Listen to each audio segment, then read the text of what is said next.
Allahu Akbar, Allah.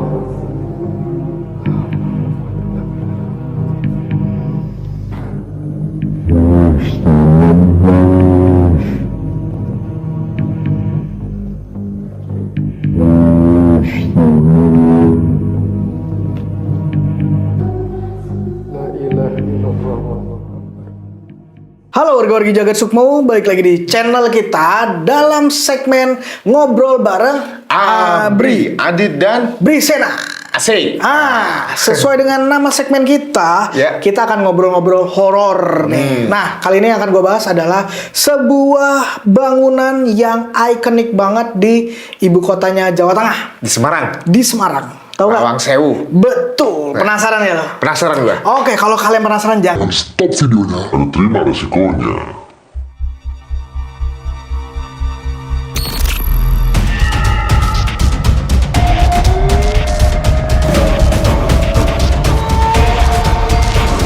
Jagat Sukmo.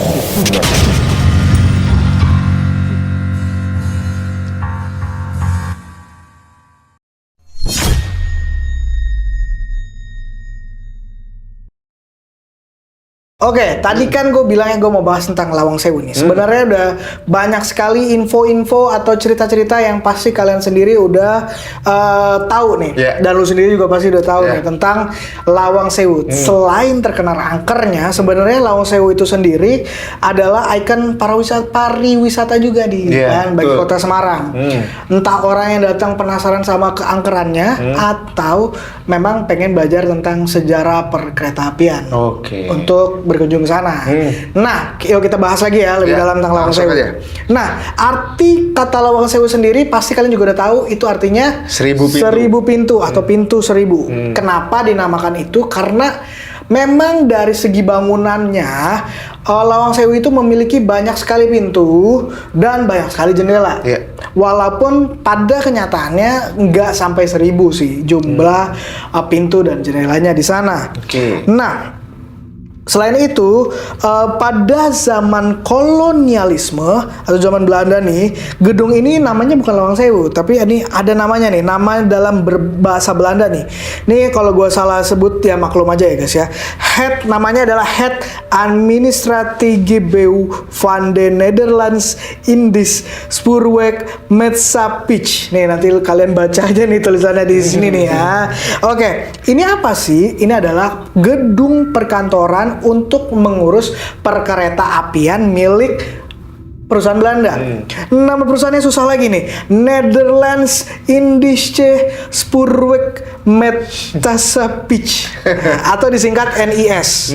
Nah, kalau sekarang bangunan ini sudah dikelola oleh PT KAI. Kereta Api Indonesia. Api Indonesia untuk difungsikan atau dialihfungsikan menjadi museum serta galeri tentang sejarah perkeretaapian di Indonesia. Oke. Nah, pertanyaannya bener nggak sih Lawang Sewu punya 1000 pintu? Jadi sebenarnya bangunan utama Lawang Sewu itu berupa 3 lantai dengan 2 sayap yang membentang ke bagian kanan dan ke bagian kiri. Oke. Ya, pengunjung akan menemukan tangga besar menuju lantai 2 ketika masuk bangunan utama.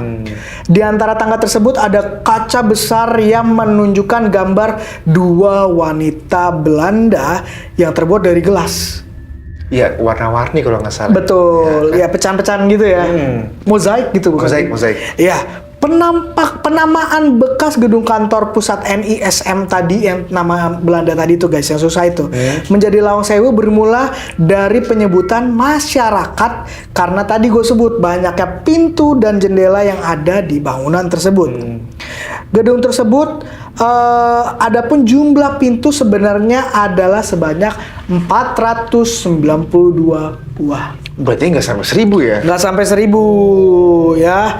Tapi ukurannya kan pintunya tinggi-tinggi dan Iya. lebar-lebar. Jadi kesannya ya cocok aja gitu disebut dengan Lawang Sewu. Sewu. Gitu untuk hiperbola kali ya. Iya. Supaya Karena orang mungkin banyak banget banyak pintunya banget nih. udah kita sebut aja pintu Lawang. 1000. Iya. Kayak kalau 100 masih kurang nih. Tentu ya kan emang 400 kan. Dia lebih dari 100. Udah sekalian 1000 gitu. Bukan Lawang Sewu. Pintu 100. Iya, pintu 100 kurang masih kurang banyak. Oke. Gitu. Ya. Nah, sekarang kan memang konon katanya Lawang Sewu angker. Nah, di sini ada 3 alasan kenapa sekiranya Lawang Sewu menjadi bangunan yang angker. Yang pertama adalah karena mitos dan legenda setempat. Jadi banyak sekali cerita mistis yang berkembang di masyarakat setempat. Misalnya ada yang percaya bahwa penampakan hantu wanita kebaya putih, ada juga yang disebut hantu nonil Belanda yang sering muncul di koridor bangunan tersebut. Nah, selain itu orang-orang juga percaya adanya penampakan prajurit. Ada juga ini karena bangunan ini sempat terjadi banyak sekali pembantaian. Jadi masa-masa suram dalam sejarah Lawang Sewu mungkin jadi juga penyebab utama kenapa bangunan ini angker. Gitu. Kedua tadi gue udah sempat sebutin juga karena adanya sejarah kekerasan dan penyiksaan di situ. Di gedung itu ya? Di gedung itu. Jadi selama Perang Dunia Kedua, Lawang Sewu diambil alih oleh tentara Jepang dan digunakan sebagai markas mereka. Gitu. Kan Jepang ngusir Belanda kan. Terus kan Indonesia dikuasai oleh Jepang. Nah, saat itu Jepang menguasai Lawang Sewu sebagai markas mereka. Jadi banyak tahanan perang disiksa dan dieksekusi di sini. Dan banyak orang percaya bahwa roh-roh orang yang disiksa itu, arwah-arwah mereka itu menghantui Lawang Sewu. Wah, pantesan angker ya. Betul, itulah. Ada juga ruang bawah tanah yang digunakan sebagai penjara. Di saat zaman Jepang tersebut, di mana tahanan juga diperlakukan dengan kejam, gak dikasih makan, gak dikasih minum, terus kondisi lembab, segala macam. Terus katanya jongkok kan, tingginya tuh nggak setinggi manusia. Justru pas zaman Jepang malah jadi tempat penyiksaan. Betul. Kalau zaman Belanda malah di kantor. Malah jadi kantor. Giliran Jepang datang jadi markas dan tempat pembantaian. Memang bener-bener di Jepang nih. Dan itulah juga menambah kesan angker di Lawang Sewu. Nah, yang ketiga tuh berhubungan dengan Tugu Muda. Jadi Lawang Sewu merupakan saksi pertumpahan darah para pemuda dan tentara Jepang. Alasan kenapa dibangun sebuah monumen bernama Tugu Muda. Pada saat pendudukan Jepang, Lawang Sewu dikuasai oleh Jepang. Tadi kan gue udah sebut ya. Angkatan Pemuda Kereta Api atau disebut dengan AMKA berusaha untuk mengambil alih kembali Lawang Sewu. Ya, akhirnya pertumpahan darah pun terjadi di Lawang Sewu. Para pemuda yang meninggal pun dimakamkan di halaman Lawang Sewu. Sebelum akhirnya dipindahkan ke makam pahlawan. Akhirnya dipindahkan ya? Akhirnya dipindahkan ke makam pahlawan pada tahun 1975. Gila sih. Gitu. Dan untuk memperingati gugurnya para pemuda itu, dibangunlah Tugu Muda. Jadi sejarah Tugu Muda tuh begitu. Betul. Iya, jadi kira-kira 3 alasan tersebutlah yang mendasari atau memberikan alasan kenapa si Lawang Sewu dikononkan angker. Ternyata seperti itu ceritanya. Ternyata karena banyak sekali sejarah kelam. Justru angkernya itu setelah Belanda ya? Setelah Belanda. Kan? Dan kenapa ada banyak noni Belanda tuh katanya dulu kan memang dipakai untuk kantor di situ. Mungkin juga ada arwah-arwah. Kita kan pernah tahu saat Jepang ngusir Belanda mungkin di situ dibantai-bantai juga orang Belanda. Maksud gue begitu. Kenapa ada noni Belanda mungkin pas Jepang saja korban itu. Jepang juga. Gitu. Jadi karena banyak sekali tragedi kelam, penyiksaan, terus penjara bawah tanah, pertumpahan darah, makanya pasti dimanapun tempat itu pasti akan meninggalkan kesan horor atau mistis aura negatif atau aura mistis di tempat itu. Tapi kalau kata gue sih Belanda justru tinggal di Indonesia itu malah ngebangun ya, Bri? Malah ngebangun sebenarnya, cuman ya walaupun tetap ada peperangan, tetap ada ya gitu. Nah, lanjut lagi ya. Sekarang tadi kan gue udah jelasin kenapa sekiranya dia angker. Nah, sekarang gue mau bahasin penampakan-penampakan yang sering sekali dibahas dan mungkin kalian juga udah tahu, tapi gue akan bahas lagi aja nih. Kita akan obrolin bareng lagi di sini. Nah, yang pertama adalah penampakan serdadu Belanda. Di Lawang Sewu itu. Lawang Sewu. Jadi wujud hantu Lawang Sewu yang sering terlihat adalah para serdadu Belanda dengan senjata laras panjang. Biasanya kemunculan mereka diawali oleh embusan angin yang kencang. Gitu. Dan disertai bau kemenyan dan bau anyir darah yang menyengat. Gitu. Mulai dari serdadu Belanda yang sering muncul, biasanya hantu serdadu Belanda ini muncul di pintu bagian depan Lawang Sewu sebelah timur dan barat. Jadi biasanya konon munculnya di situ tuh, serdadu Belanda dengan senjata laras panjangnya dia. Nah, yang kedua ada kuntilanak bawah tanah. Gue pernah. Lo pernah dengar? Jadi kuntilanak di sini nggak hanya di pohon saja guys, dia juga ada di bawah tanah. Oke. Lu udah pernah apa nih? Sorry gue potong ya. Iya. Lu pernah nggak dulu nonton video dunia lain? Bener, Ya. itu juga akan gue bahas. Ada videonya tuh. Bener, di video dunia lain. Nah, ini nanti gue bahas juga nih. Jadi misteri tentang kuntilanak di bawah tanah Lawang Sewu ini adalah yang paling populer beredar di tengah masyarakat karena ada acara uji nyali tersebut Iya, betul, yang lu sebut tadi di salah satu stasiun televisi nasional guys, yang dianggap berhasil merekam penampakan kuntilanak dari ruang bawah tanah Lawang Sewu. Ya. Ini nanti videonya kita munculin ya guys ya.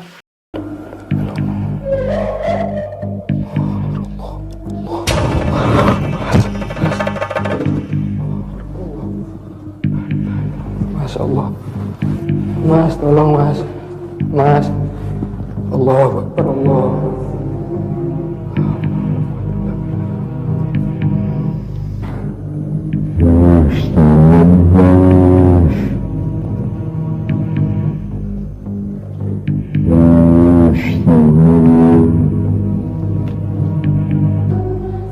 La ilaha illallah.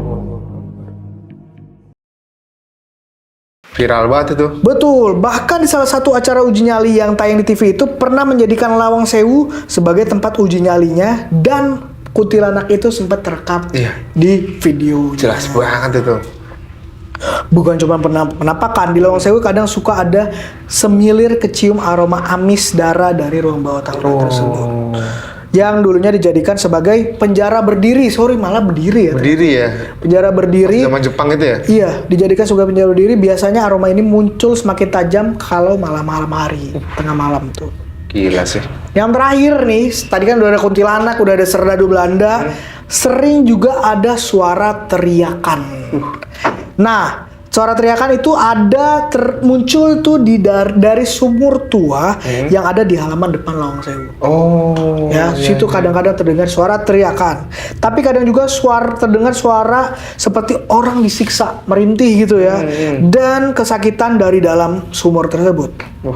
Katanya dulu memang tentara Belanda dieksekusi mati dengan cara disembelih oleh tentara Jepang dan dibuang ke sumur ini.